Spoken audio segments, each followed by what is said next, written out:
In the cornfields of a small Midwestern town, a creature known as Sawtooth Jack wakes up every Halloween and tries to make it to the local church.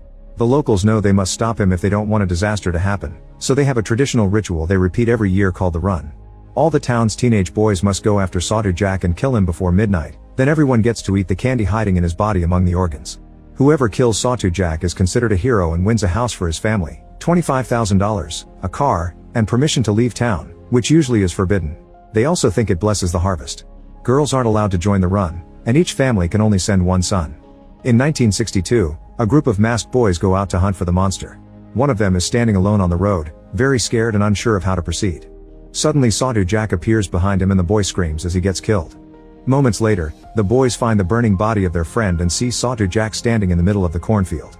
A furious Jim immediately starts chasing after him, and when the monster is about to reach the church, Jim catches up to him and beats him up to death. Then he grabs some candy from Jack's body, and after the others do the same, they howl and celebrate Jim's victory. Afterward, the Harvesters Guild throws a Halloween party to celebrate another successful run, and Jim is given all his prizes. His younger brother Richie asks him to take him with him, but Jim just offers a hug and an "I love you" before leaving town in his brand new car. A year later, Sheriff Jerry shows up at the school 5 days before Halloween to remind the teens how important the run is, showing pictures of the year they didn't kill Sawtooth Jack and the Black Duster destroyed their crops. Jim is often brought up as an example of a hero, which irritates Richie, who wants to join the run and can't because of the rules. Riley makes fun of him for wanting to volunteer when the others actually have no choice in the matter. Some of the teens think that Sawtooth Jack isn't real and is just an adult in costume, but Bud swears he saw him outside his window when he was a kid. Riley makes fun of him too, and this triggers a fight, but the adults quickly break it up. After class is over, Riley tries to follow Richie down the street to finish the fight, so Richie hides inside a movie theater. There he meets Kelly, who is new in town. They chat a bit and hit it off, but when Richie asks her to the Halloween dance, she explains she isn't allowed to go because she's black. Richie promises that he'll change that rule when he wins this year's run. Then he meets with his best friends Bud and Mitch, who heard some nasty rumors about Kelly, but Richie doesn't believe them. His friends also convince him that he's faster than his brother, so he should break the rules and join the run anyway. In the evening, Richie goes home and his parents Dan and Donna hand him a postcard from Jim, who they haven't seen since he won the run. Richie informs his parents that he'll join the run regardless of the rules, and an argument ensues during which Dan slaps his own son. This only makes Richie angrier, and he tells his parents they can't stop him. He runs to his room and escapes through the window to meet with Jim's ex and spend the night smoking. Meanwhile, in the cornfields, the farmer approaches an empty scarecrow stand and proceeds to carve a pumpkin. Then he climbs the stand, which isn't empty anymore. Now Sawtooth Jack is there wearing the pumpkin as a head. The next day, Riley finds Richie and starts beating him up before stealing his belt. This a beloved memory of Jim because the brothers used to wear matching belts, so a furious Richie tries to defend himself with a knife. However, Riley just beats him up again and leaves. Richie decides to go home and finds a letter from his brother in the mail. Jim apologizes for not contacting the family sooner and asks Richie not to join the run because their parents need him. Tired of being treated like a baby, Richie decides to steal a car and get out of town. However, as soon as he reaches the open road and crosses the bridge, Jerry blocks his way. Richie tries to run away, but he barely gets to leave the car when Jerry knocks him out. That night, all the parents lock up their kids in their room so they can't run and hide to avoid joining the run. The boys hit the doors and the walls in desperation and ask for food or a bathroom break, but their pleas are ignored. They must spend 3 days like that. It's a method to drive them crazy and make them hungry for the run. When Halloween night finally arrives, the farmer fills up Sawtooth Jack with candy and cuts his rope so he's ready to go. In town, all the teenage boys are finally released so they can take the streets and start the run. Richie wakes up in his bedroom and finds Dan telling him about a good job offer for his future, but Richie only wants the run. Both Dan and Donna try to stop him from leaving, but their pleas fall on deaf ears and Richie leaves the house. Meanwhile, Bud, Charlie, and Mitch take a truck to do the run with an advantage. Some boys accuse them of cheating, but Mitch quickly intimidates them until they go away. At that moment, Richie finally joins them, but before they can leave, the mean group comes back and starts damaging the truck. Once again, Mitch keeps them at bay and Richie distracts them with some food. Then the boys finally drive away. On their way out of town, they put on some masks and notice that the butcher is keeping hungry boys away by standing guard with a weapon in hand. Other boys also throw things at the truck for seeing it as cheating. When they reach the cornfields, most of the group is excited, but Bud is terrified because he still remembers the day he saw Sawtooth Jack outside his window.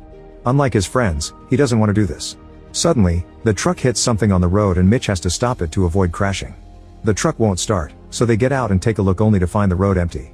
Then they notice there's candy near the cornfield and rush to start eating it, thinking the truck had hit Sawtooth Jack and they've already killed him. However, a noise makes them turn and they discover Sawtooth Jack is actually waiting in the middle of the field. The boys run towards him, But just in a matter of seconds, the monster kills Charlie and Bud. When Mitch tries to look for the bodies, he gets killed as well. Afterward, Sawtooth Jack stares at Richie and roars at him, causing the boy to start running away. He doesn't stop until he finds the empty stand and is shocked to find Kelly there, who is breaking the rules just like him. To Richie's surprise, they also see Bud running by. It turns out he had only been pretending to be dead to get out of this, and he rushes back to town. However, when he tries to enter his own house, his parents don't let him in and tell him to be a man because they need the money. While considering what to do, Bud is suddenly approached by Sawtooth Jack, so he starts running until he finds a shelter where some boys are hiding. They want to charge him actual cash to let him in, but Bud doesn't have any on him right now. The teens start arguing over whether they should open or not, but when they suddenly hear lots of yelling, a boy ignores the protests and opens the door anyway, only to find Sawtooth Jack killing Bud. On a window nearby, a little child screams as he sees Sawtooth Jack enter the shelter and kill all the teens, causing a shower of blood to come out of the door. Back to Richie and Kelly, they agree to work together, but they'll need better weapons. They return to town and sneak into Jerry's house to steal a gun and some beer. While they're there, Richie is shocked to see his dad looking scared and knocking desperately at Jerry's door, but he leaves when nobody answers. While Dan looks for Jerry in a neighbor's house, Richie and Kelly steal the police car as well. By the time Jerry comes out to yell at Dan, the kids are driving off and he only gets to shoot a window. Richie and Kelly hear a report on the car's radio about the monster being seen downtown, so they head there. On the main street, chaos has taken over as the teens break into stores to steal all the food they can find. The butcher tries to defend his business and even kills a few boys, but they overpower him and beat him to death before stealing his meat as well. Richie and Kelly are horrified by what they see, but before they can leave, they're found by Riley, who makes fun of Kelly for being a girl in the run and uses a slur to refer to her skin. Riley's gang buddy grabs Kelly, but Richie finally is angry enough to stand up for himself and beats both dudes down before threatening them with the gun. Kelly takes the chance to hit them with her club too, and before they leave, Richie takes back his belt. Meanwhile, the rest of the boys are starting to really lose it and even kill each other. Soon Sawtooth Jack finds a trio wandering alone and attacks again.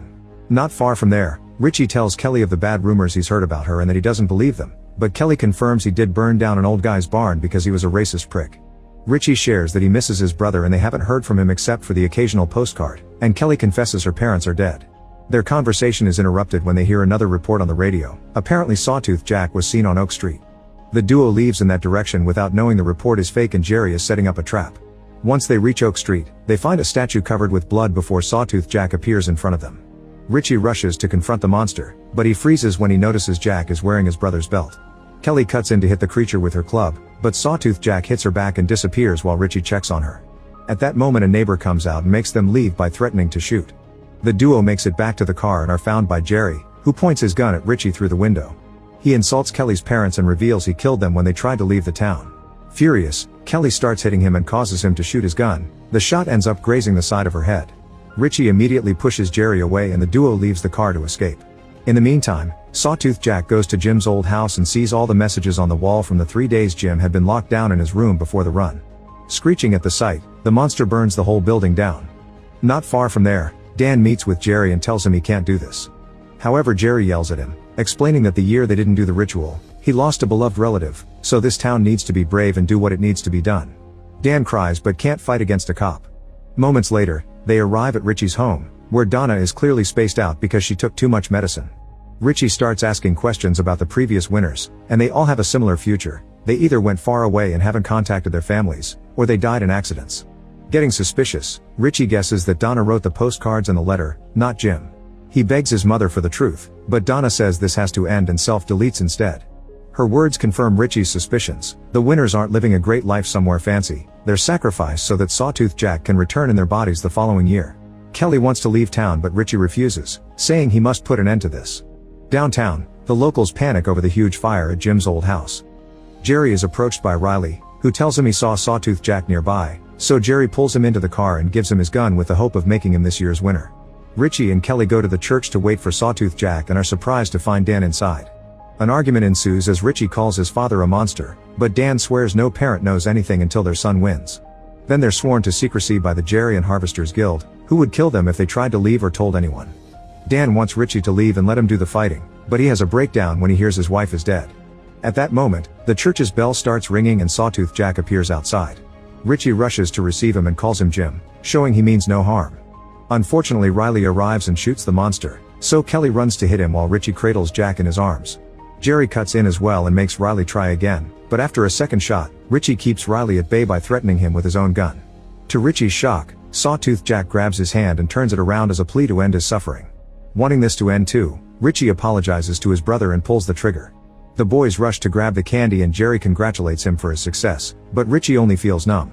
Later during the party, Richie continues to be in a bad mood and ignores all the glee around him.